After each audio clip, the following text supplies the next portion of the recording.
To Prince Shorthand House, exercise number 77 and 78, Sir Kailash Chandra, 160 words a minute, total 1680 words. Be ready? Start.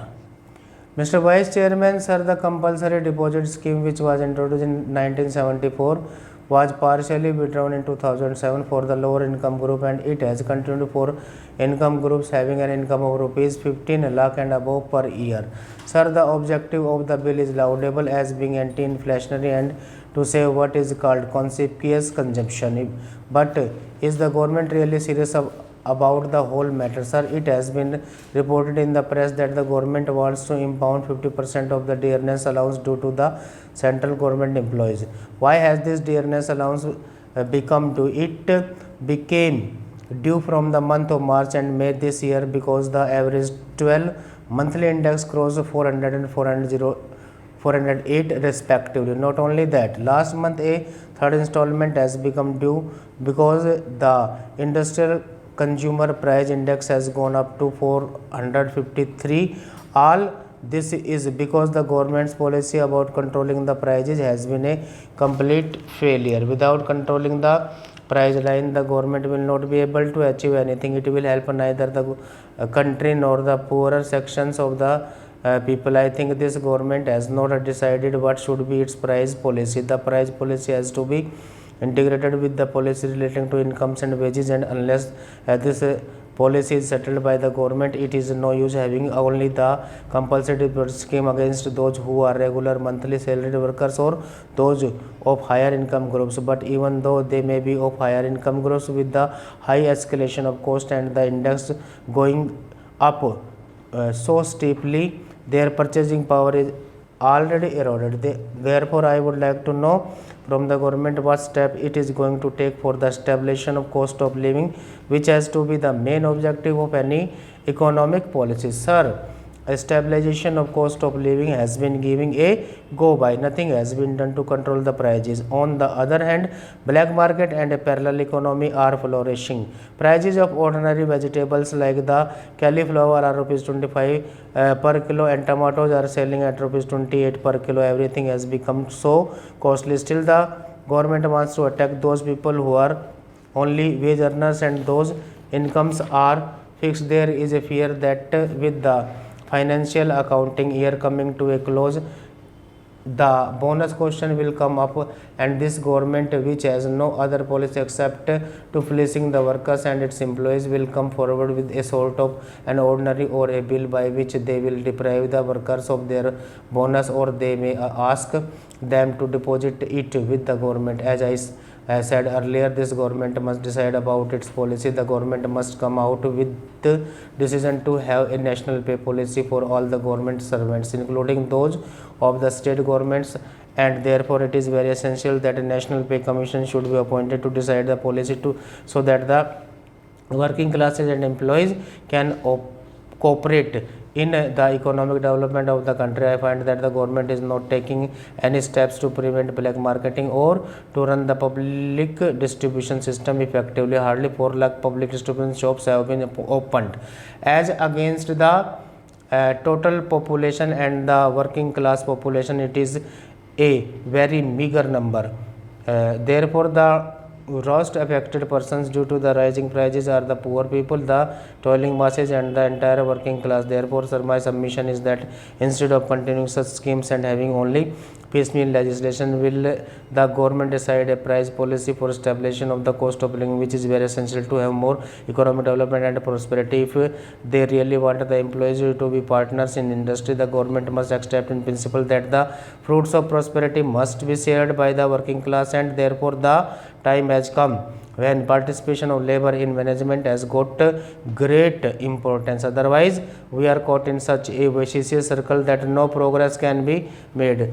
That what is happening now is the rich are becoming richer and all the black marketers are having a field day. We have heard of the price of land in Bombay and other things, and how everything is being exploited by the big businessmen, smugglers, and others who are having a field day in the country. Therefore, I am opposed to this type of ordinances. Sir, the government has adopted a novel method for solving the economic problems of our country.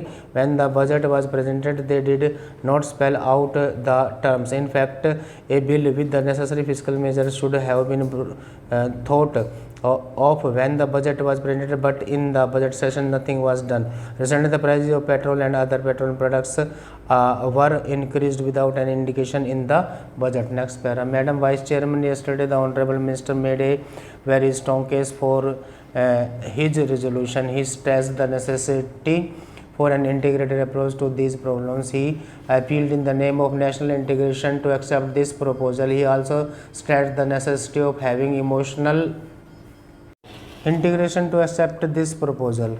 He also stressed the necessity of having emotional integration through this measure.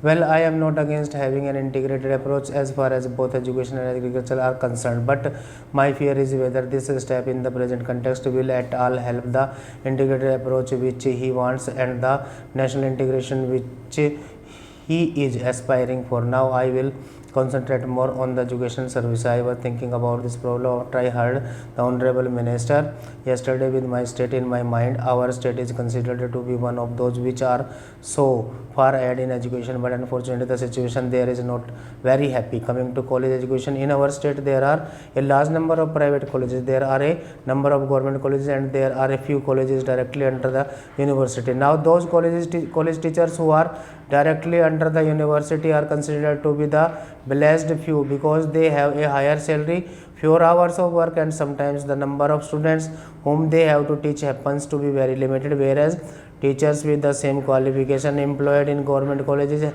have to work 18 hours or even more, and they get a meager salary. The creation of these university teachers instead of helping to integrate is causing much of discontent among the government college teachers. Now this creation of an all India education service will create another few persons who may be much better placed than either the university teachers or the government college teachers. This state of affairs, I am afraid, will create more confusion rather than help integration. Now, as I mentioned earlier, there is a third category of private college teachers.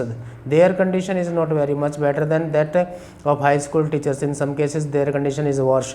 They used to get was so low that whenever they got a better chance elsewhere, they used to leave these colleges and go. The result of this state of affairs on the education in the colleges is that their standards are very low throughout the whole country.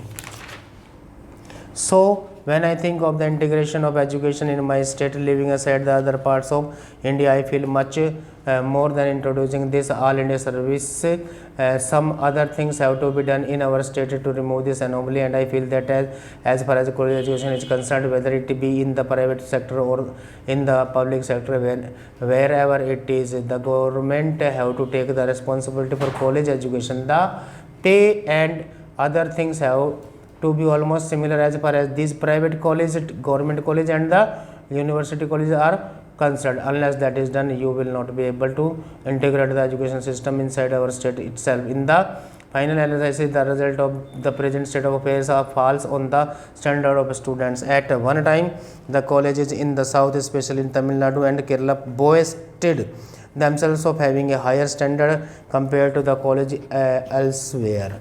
Now the position is entirely different. I am not speaking about Tamil Nadu. As far as my state is concerned, the standard has fallen very low, and the students coming from the colleges find it very difficult to get admission in other places. Secondly, speaking about technical education, our state, though rather high as far as literacy is concerned, in the matter of technical education is lagging far behind. A few institutions in the private sector, engineering college and medical colleges are now permitted, but there also, because of so many factors, the standards are very low, and the government have to do something by which at least the technical education is immediately taken over by the government. So to have an engineering college without the necessary appliances to teach is not only harmful to the students, but it is harmful to the state itself.